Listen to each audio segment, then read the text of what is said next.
let's bring in our next guest. Big one here. Charlotte's Web Player Access, sponsored by Recreate, connecting us with Mariners super reliever Paul Sewald. You can see we're intense today, Paul. What's going on, dude? We'll take Trey Turner in Seattle if nobody wants him. Thank you. That's tampering. You can't do that. I'm sure he's got a no trade clause. But these people are freaking out after 80 games after him. Hell no, we'll take him all day if he wants to move over here. Thank you. Well, hey, and help me on this one. Have you seen a player sign a big deal with a ball club, like let's say your own, or come over and he's making good cash and he's trying to prove himself with his new team and the difficulties of that balance? Yeah, I mean, I think it's a really difficult. It's a difficult situation where you get all this money and there's all this pressure, and for the first, it's just very different, and he had such equity in DC because he came up and was a superstar, and you could have slumps, and no one doubted it because it's Trey Turner, and when you start out and you have a 100 game stretch where you're not your best, and it's the first 100 games, I think people overreact, especially when we're paying him this much, he should be this good, and I think they'll get plenty of their money's worth over the years, and he's just having a tough stretch right now, and we all go through it, and it's just really tough when it's the first 100. And I saw a little bit of that in Robbie last year. You come off your Cy Young season, and then you're the big guy, and you're the big free agent, and you're coming into a new team that has expectations. And once he kind of settled into, I don't have to be the Cy Young winner, I can just be myself, he really started to pick up and where he left off in 21. And I'm sure Trey will figure it out here in August. So let's take it to, you're flying into Seattle airport and you see a picture of your teammate all over the place. Is he kind of going through that in his second year here with the pressure of being on every side of the bus and every bus stop and everything in the airport? Yeah, a little bit. I think so. Julio's still putting in the exact same amount of work he was doing last year. He's not taking that off. He's not lazy. There's just a lot of extra distractions when you're the rookie of the year, and Gatorade wants you, and you got your own cereal, and Alaska Airlines wants you, and everybody is pulling towards you. Maybe you can get a tad distracted from what got you all these stuff. And, he's a 22-year-old kid. Think about where you guys were when you were 22. I was literally just signing, let alone getting, millions and millions of contracts from, all these sponsorships. And, he's just a kid, and he's going to be just fine. I think this will be a chapter in his 10-part document series when he's all done, that it's like, oh man, like I got away from myself and now I locked back in and I got back to the Hall of Fame career that I think I'm on. I was in Medicine Hat, Alberta, playing in rookie ball after my 4 years of college. So yes, I know exactly what Julio's going through. No, I don't. But does he have somebody in the clubhouse that he can go to in a sense of like, I'm working through this? Or is there, do you see people around him that are able to help him with that? Or is it just like, hey, you stay the course and you'll figure it out? No. Gino and Teo have been unbelievable for him, it's all good. Everyone is all on the same team, but it definitely helps when you have that Latin leadership that those guys can provide for him. These are guys that have been in the league for 6-8 years, and they've had plenty of stretches where they've been great or not so great. And, Gino's been through that big contract situation, and those guys have been great for him. They have their conversations. I don't know what they're saying, obviously, but I know they're talking about stuff all the time. And those guys are always there, kind of gathering together, talking about the game after, win or loss, just kind of going over their at bats and what happened. And yeah, those guys have been great for him. And, he's going to be fine. Everyone knows that Julio's going to be fine. This is just, like you said, it's just a stretch where he hasn't been, Superman. And, it's tough when everyone expects you to be Superman because you have been in the past. It's a little bit unfair, but he'll be just fine.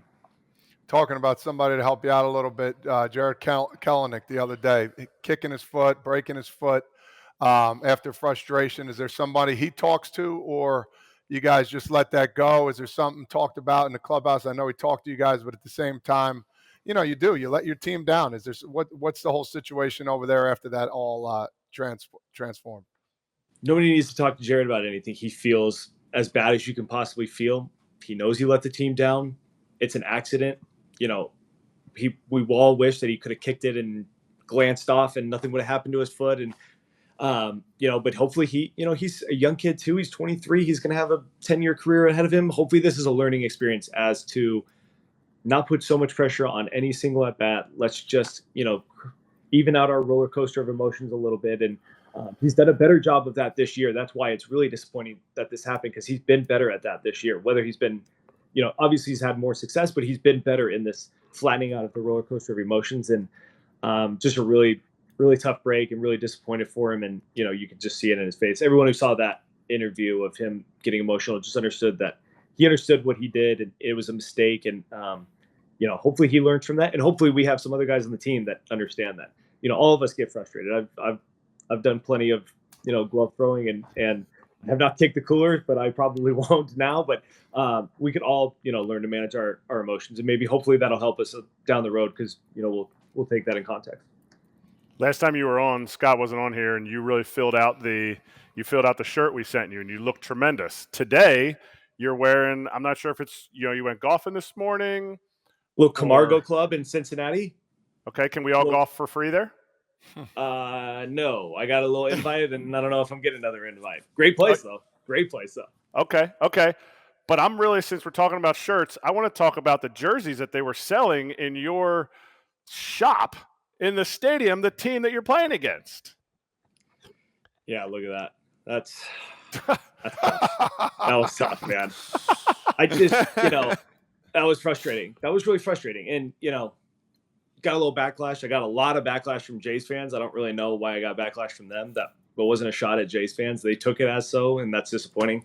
JP and I were both frustrated that our team would try and capitalize on the fact that we were going to have 2/3 Jays fans for the series. And, it's just part of it. I totally understand. Vancouver is a lot closer to Seattle than it is to Toronto. And if you're a Vancouver, Blue Jays fan, that's your easy opportunity to come down and see your team.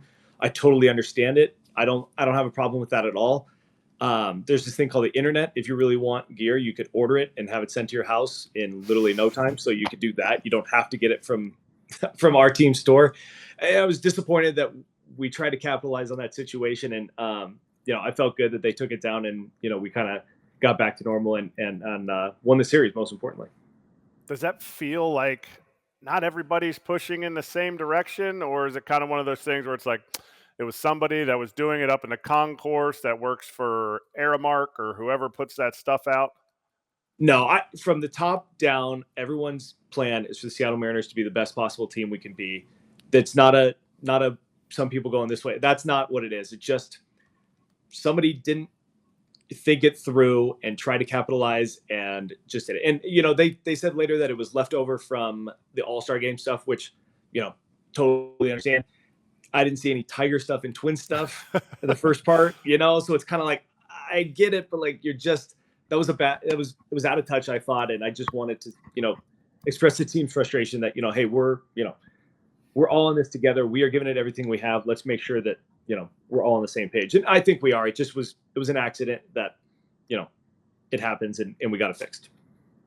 All right, Paul, you know me, I'm a big trivia guy. Just kidding. But I want to give you a trivia question right now. You ready? All right. Real simple. Jerry Dipoto, where's Jerry Dipoto born and raised? Oh, man. Come on. Think about it. New Jersey guy? Toms River, New Jersey. All right. So now something he's a about Toms him. River guy. He's from Toms River. He went to the high school right down the street here. He was drafted and all. He played for. I didn't know people years. That from Toms River didn't say that they were from Toms River the second they introduced themselves. He doesn't. You're the only person I've ever met. That was the first thing I ever heard from you. He doesn't claim it. He hasn't claimed it for a long time. He wasn't the little league star you were. He can't claim it like you can. Exactly. Exactly. Toms River guy through and through. Okay. But now my question to you, since now you have a talking point, have you looked at him walking down the hallways? Are you catching eyes with him now, especially with these deadlines coming around? Yeah. Haven't seen a lot of Jerry and Justin lately. I think that's okay with me. It's tough. I've really enjoyed my 3 years here in Seattle, and it's tough that we're in a situation where we could be on the fence of buyers, sellers, and this isn't my first season. I'm not stupid. I understand how the system works, and I understand that relievers are a hot commodity on July 31st and August 1st. And I guess we'll just see. I know I'm excited to be done with next week. it's a little bit taxing trying to figure out if I'm going to be in Seattle in a couple weeks. And so whatever happens will happen, and we'll see. But yeah, it's been a wild couple weeks thinking about it. What happens if the Mets come calling you?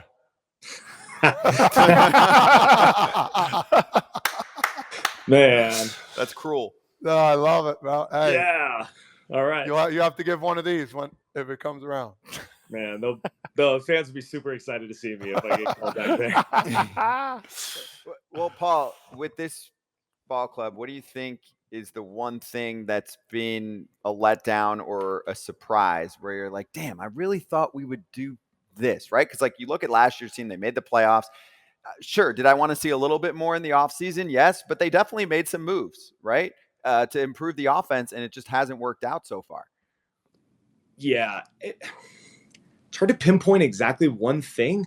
If you really think about it, we preach trying to get 1% better every single day, and instead of getting 1% better, I feel like our team's gotten 1% worse this year than we were last year. No one is just blowing the season. It just is like not everyone is performing up to their capabilities all at the same time, and it's not anybody's fault. It just is one of those things where we're just not playing as well as everyone thought we were going to, and as well as frankly, everyone knows that we can. That's kind of just been it. If we score 9, we give up 10. If we only give up 1, it's the day we face a Cy Young candidate and give up 0. It just has not worked out the way we had hoped. And yesterday was just a perfect example. We're struggling to score, then we do score, and then the bullpen has been great, and then the bullpen doesn't really hold on to it. And it's been somebody's fault every night. It's just been somebody different's fault every night, and it's just one of those things where we just haven't put together really good stretches for 2, 3, 4 weeks. And it sucks. We went 7-2 going into the break, and then we have a break and come out cold, just like we did kind of last year following that 14-game win streak. And we gotta stop getting hot right before the break. We gotta get hot afterwards. And we still have plenty of time. It just is, it could be dwindling, and who knows what we're gonna do in the next 6 days. And we'll see. But we're gonna keep battling. We're gonna keep battling, and whatever happens. We're gonna finish the season strong no matter what. How far out is too far out for a team to be like not trading? Because you guys aren't involved in the trades. You guys just get traded. It's not like Jerry's like, hey, Paul, would you like to go here? I'm not saying that. I'm saying how far out is it like, dang, like we can't make this up. How far out is too far out? Yeah, that's a really good question. I'm not sure. I remember when I think about that, I think about 2 years ago, we lost a series to Boston in mid-September and had, what do we have, like 15 games left, and we were 4 back. And we went, what did we go? We went 11-4 and finished 1 game back. So, I mean, that was September 15th. We're hoping to not, really wait till September 15th to really turn it on. But that's all it really takes is a really good 2 weeks where you go, 12-2 or 12-3, and a couple teams really go 7-7 or 8-7, and you can make up 5 games in a 2-week span. So we're not out of it by any means. It just feels like we just have to really start winning series. You got to win 2 out of 3. Got to win 2 out of 3. Got to win 2 out of 3. And going to September maybe with like 2 or 3 games, you'd feel really good about. Like we're very much in this. Hey, Paul, let's do a positive spin on a few things here from some fan questions and comments. So first off, I'll read what Toasty said, who's one of our regulars. Paul has pitched 4 of the last 5 days. Got to respect that. Is that true?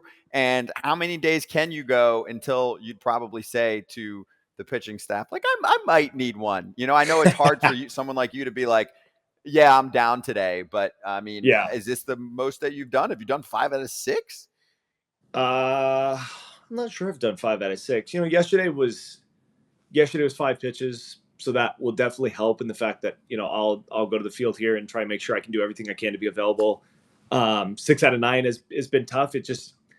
We're just in a situation our starters have had trouble going, 6 and 7. And, we've had a lot of bullpen time, and, you go extras, and we've been playing at home. So we've had 9 innings every time. And we're going to try and get back out there today. And, if I pitch today, I probably won't pitch tomorrow to make it 4 in a row. But you just try and give everything you can. And we have an amazing training staff that does everything they can to make sure that you're on the field. And I'm really thankful for them. And I'm going to go see them here in a little bit and do everything I can to make sure that I'm ready, for that 6:40 game if they call my name. Christian has a question. Paul, how much does Mariners pitching development differ from other organizations as they've helped you and seemingly 3 to 5 other guys become great every year? And I'll add to this. I thought one of our more interesting combos we had last week with Tyler Glasnow was about how beyond what the Rays helped him with and focusing on his strengths and switching what he was as a pitcher was the actual culture style, which we try and push here. I get it. It's not all about that, but he basically said that the Pirates were like military status with him and the Rays were the complete opposite from what he's even heard from teams that are in the middle. He's like, he goes to Tampa Bay and they're like, do you, man? What do you need to do? Like, let's just chill. Let's have a good time. So that was wild to go through that. What have you experienced? Very similar to Tyler. I mean, everyone knew Tyler's capabilities when we were in the minor leagues, and then he just wasn't really pitching the way he should be in Pittsburgh. And then he gets over to Tampa, and he's the superstar that we all kind of figured he was as we were coming up. And it, sometimes the grass isn't always greener on the other side, but sometimes you get into a new situation and you get some new people looking at you, and you get some new ideas, and you try them and they work, and all of a sudden you have a new sense of confidence that you didn't have. And that's really what I got there. And I wasn't told to throw the ball up in the zone. I wasn't told to just sweep the slider. And those were two major things that changed who I am as a pitcher. And I would have pitched better in New York, I think, if I had those. But I didn't. And they give these ideas and they really take off. And about the culture thing, I just think, I don't like that they say this, but like, I really am such a great story of how the Mariners can take somebody who's frankly not very good in New York and turn them into a way above average pitcher with 10 minutes of time just talking about what they can do differently. And I think a couple of guys over the last couple of years have felt confident coming to Seattle, knowing that it really worked for Paul. It's really worked for a couple guys. I'm going to listen to what they have to say, and I'm going to dive into it in spring training, and hopefully it works for me. And we've had quite a few guys that have had the same sort of success of they know what they're talking about. I'm gonna go into it, because a lot of that is I don't know, they're saying do this, but I've always done this, and you're kind of 1 foot in, 1 foot out, and you got to figure out what am I going to do? I felt like I was in a position where I had nothing to lose. Why don't I try throwing the ball up in the zone? And it turned me in a 180 of my career. So I do think we have that sense around the league that, hey, if you come to Seattle, they're going to have a couple ideas, and if you try them, more than likely they're going to help you become a better pitcher. Is anybody in your family sitting there bugging you about the trade deadline and stop? You don't even answer their texts anymore. Can I just preface that Paul's not getting traded? He's under team control through 2025. Why would they trade him? Okay, because Jerry Dipoto is an absolute menace. I know, that's true. Right, Jerry's a little bit of an through 24, Scott. So it's shoot, this year and then next year. Okay. Only 2. Got him. Yeah, only 2. No one's been bothering me. I talk to my dad every once in a while. He kind of he likes to play GM from his couch in Vegas. So that's an interesting approach. No one's really been bothering me this. It just is, it's obvious that my name is in those conversations. And my wife and I are just, we're just trying to figure out if we're going to be in Seattle or we're going to be somewhere else. We'll figure it out as we go. There you go. You feel well. Do you have any advice? Yeah, I never really moved that many times, so I wouldn't know. But my wife, many? Tell him. Has he? I know you've said this on our show, but does he know? No, 94 times. 94 times of a month or more. So my wife, if your wife needs some advice on packing up, wow, she's the girl. She just shoot her a text. She'll be like, what you need to do is you need to get the tote mates from Costco. We're gonna alphabetize all the kids' stuff. You're going to throw away and what is it called? Facebook all the furniture, Facebook Marketplace. So you'll be in Tampa in no time. They'll figure out your pitching. Your wife will enjoy the sun. You guys will stay in St. Pete Beach for the month and a half. We've already figured it out for you. Jerry just texted me. It's all done. Tampa. Okay. All right. Well, cool. My phone's ready. I'm ready. Cool. We'll see what Jerry and Justin have up their sleeve. Hey, I want to finish with this because his name's been talked about so much and wanted to get your take. I mean, the Angels are in this weird spot where they're kind of close to a wild card, but their schedule's brutal coming up. I mean, I'll just tell you, like, I know you don't want to necessarily trash the team and you've played against them, but like, I don't think they're a playoff team. And their fans have gone through a lot. Like, can you imagine you're rooting for a ball club? They've got the generational player, then they get the next generational player. They don't even sniff the playoffs. This year, like, they're a little closer than usual. So what do you think? I mean, I'm not going to say like, what would you do if you're the Angels, but what do you think someone like Ohtani is going through right now, where forget what he does on the field? No one can relate to that, but like going through free agency coming up, you're more talked about than anyone. Everyone's pulling at you. Oh, and you might be traded. Yeah. I don't envy his situation. Obviously there's part of it, his contract situation come this offseason will be envious, but like he's got a really difficult situation that he has going through, like exactly how I am. Like, am I going to get traded? Am I not going to get traded? Where are we moving to? I know, he said multiple times, I really want to be on a winner. You saw that fire when he hit that homer off the King. Like you could see he wants to do it in Anaheim, but I know he thinks that it's not going to happen in Anaheim. So would he prefer to go somewhere for 2 months and try and win and then figure out the contract situation? Or would he rather kind of just worry about this free agency, which would be the craziest of all time? I don't know what he's going through. And it is crazy. I know you didn't ask me if I were the Angels, I would probably trade him and get the kind of pieces you can get to try and, spring into next year. But obviously they're not asking me, and I'm not Arnie Moreno, so I'm not in charge of the team, and they'll do what they're going to do. And if I'm gonna be with Seattle, I would prefer him to be out of Anaheim for the next 7 games. That's fair. Sure. True. So if I'm staying, then I would prefer him to go, and that will give us a lot better chance of beating them in our games as we play them a couple times. Hey, you're not the only one. I mean, we had Mookie Betts on Friday, and he was like, they have to trade him. He was like, how are they not trading this guy? Just more talking about it from a fan perspective of, we see this in our game today. If a player is leaving you, right, and it's pretty much certain, you need to get something back for your fan base to look forward to in the future, and not think as an owner, I don't want to be the guy that traded this player away for 2 months and he hit 60 home runs. But like, do you want to be the guy that gives your fan base another 5 to 7 years of bad baseball? But is Arnie Moreno trying to sell the team like he was last year? There's your like, right. I don't. Yeah. It's not my team. It's not my decision. I have never made business decisions like he has. That's a business decision that, if he's trying to sell the team in a couple of months, your best stock is with Shohei there for the last 2 months as people try and follow. He's going to hit 60. If he hits 60, 61, 62, 63 at home, you'll have people lined up at the door. There'll be 80,000 people. There'll be people sitting on the rocks, for goodness sakes. So, I don't envy anybody in that situation trying to figure out what they're going to do. I feel bad for everybody. I feel bad for everybody. It's a tough decision. It's a no-win situation, and those are disappointing, unfortunately.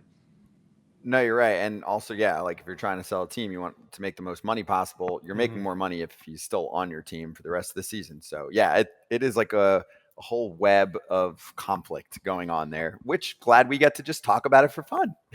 Yes. Much better to be in these seats just playing GM than actually being the GM right now. That's for sure. It's fun. We spend so much money of everyone else's money every day on the show, which is great because it's not ours. So The best. Hey, Paul, great That's the best catching way up, to play dude. GM is with an unlimited budget. Exactly. Yes. We don't have to worry about any of that stuff. We just talk and there are no repercussions. So we just pop up the next day. Paul, dude, as always, so awesome catching up with you, man. Appreciate it. And we'll catch you in a few weeks. Love it, guys. I appreciate it.